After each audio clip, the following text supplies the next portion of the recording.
Hey y'all, hey.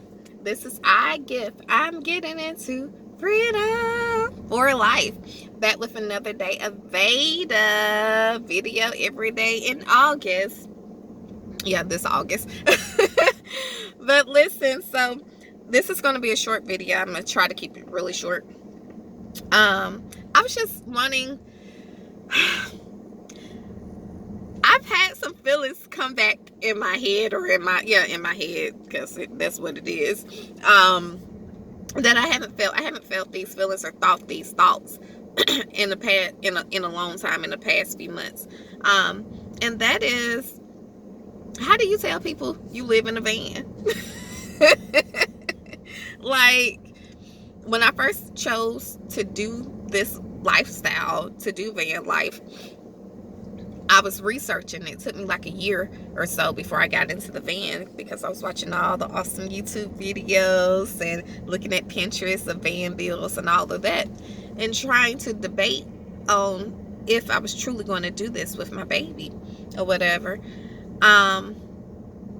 Silly me chose to tell people in the beginning, before I even made my choice to live in the van. I was telling my friends because I thought it was so cool. It was so cool. Oh my God, I'm about to do this. I'm going to sell this condo, and I'm not going to have this doggone high expensive monthly bill. I don't have to pay, for the HOA, rent, utilities. I don't have to pay any of this. Ooh, I'm going to keep thousands of dollars in my pocket. I get to keep my whole paycheck and I don't have to worry about paying somebody else's house. And property tax, all this mess. That's what I was, I was looking at it like that, like, woo. And then I had onlookers like, no ma'am. Especially, which I wasn't going to make this necessarily a black van life, but this is true. This is who I am. I'm a black woman. Of course, I would have people say, black people don't do that. Black people don't live in their car or whatever. Black people don't camp. We don't do that. That's a lie. There are tons of black people. I even found the Facebook group, yay, which I'm going to share eventually. Tons of black people live in their vehicle.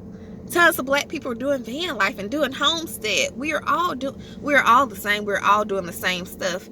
Just the thing is, we don't know. Everyone doesn't know, And so, in my 3 decades on this earth, I have come to the realization that there's a lot of hate, a lot of fear, a lot of mistrust, and all of that, because we just don't know. People hate and fear the unknown. And so I'm so grateful for like a YouTube platform or having a Facebook group I can join or whatever, to actually see this is truly a thing, not just for a certain demographic, or to show me a new picture. Because when you think of people doing van life, living in their cars, what stated out there back in the day, and today still apparently, what stated with the onlookers, people, they're living in their cars doing drugs, prostituting, or they're homeless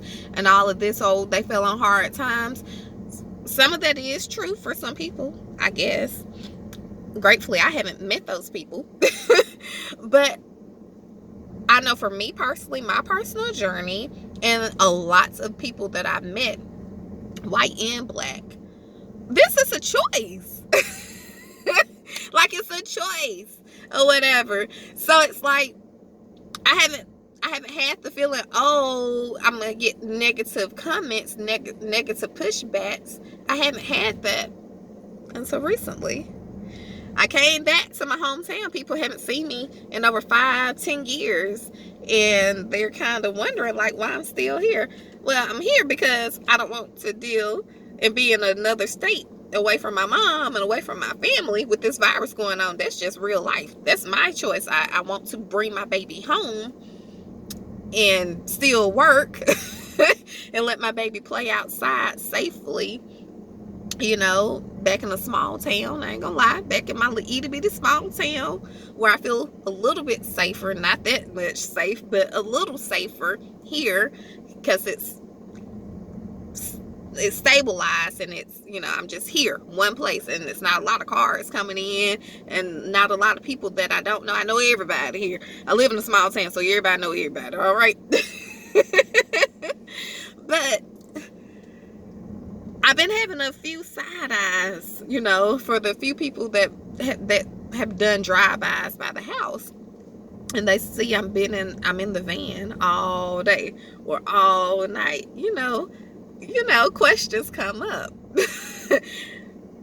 What's she doing in that van? Then I thought I heard some clicking. Yeah, I make breakfast in my van. I make lunch sometimes, and for the most part, I go inside and I make big meals because I'm cooking for the family. But I like what I like.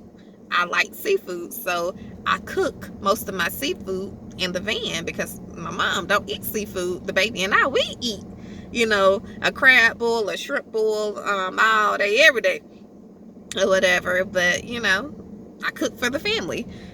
But people driving by or outside, they see she's still in her van, or she always got that, because I always have my laptop. I'm working and I'm living life. Did she just change clothes? Yep. I came and I changed clothes inside my van because most of my clothes are in here in the van. It's in my storage, but how do you tell people you live in a house on wheels? Is it your place to tell people? Is it our responsibility to share? I'm not gonna say it's our responsibility to share, but I really do think doing van life and making it more widespread and known and maybe acceptable, especially to our Black community. I'm just gonna keep it real. I think we definitely do need to educate each other. And then look, I know for me, and I know for the few people who gave me some negative pushback in the beginning, when I started showing them numbers, showing them crunching those numbers and showing like, okay, this is how much I pay every month, this is that, and these are pictures. I've seen more of the state that I lived in for over 5 years. I have seen more of the states while living in my van. I've traveled more.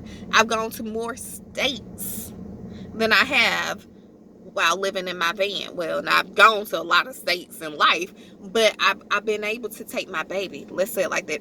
I've taken my baby to over 6 states, and she's only 2. And I know I would love to take my baby to every doggone state before she turns 5. Really, before 5. We could do it with this virus going on, we don't know. But before she turns 5, I want to take her to every single state. I do. And we're gonna do it in a van. We're gonna do it in the van. As long as our van rolling, my big cat daddy, we rolling, we will be rolling too, or whatever. So the feelings that have popped up more recently, I had those in the beginning, and I chose to keep quiet. But now that I've been in my van, and I know that this is a thing that it's just life, we just live in life on 4 wheels, something that we put gas in and has an engine or whatever. I hope it's going to be easier to share, and I offered this, little comment, fill a person up. You can tell, as you talk and you tell them, oh yeah, I converted my van and this, I have a bed, I have this Sealy Posturepedic, I'm lying, but I had this awesome mattress. I have a foam mattress, and I hope that it's gonna be a great mattress. I haven't opened it up just yet, but I will. But I have everything that I had in had in my old condo. I have it in the van. I have everything that I need that I had in the condo inside the van. And the baby is doing good. She has her own play area. She has her own room. Literally, she has her own room. She even has her curtains up, in her room. And her stuff, she has literally a bed, not like a blanket. She has a bed in her room. Gratefully, we have an extended cab van, so I have a large van, obviously. But I think sharing with people that we live in a van is going to be, or it is something that you don't have to necessarily offer freely. But when the conversation comes up, because it will come up, do it. And definitely share the good parts, but try. Unfortunately, we live life and we try to make other people feel comfortable, but it's not that I'm saying make them feel comfortable. Just educate them, show them facts. Sometimes we will share our why. You don't necessarily have to share your why, but show facts. You can do everything that you do inside a stick and brick house in a van, and that's facts.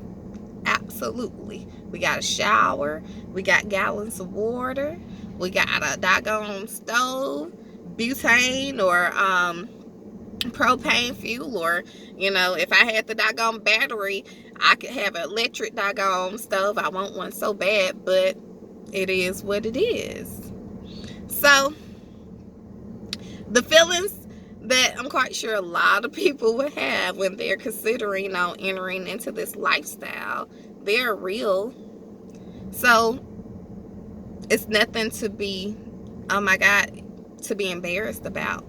But just be prepared. You're gonna have some side-eye looks, or you will have some questions. Just share the facts, and maybe share your why if you feel comfortable. But I know for a fact we don't owe anyone anything except for we owe ourselves freedom. Anyway, thanks for watching another VEDA video. This is I Gift. I'm getting into freedom for life.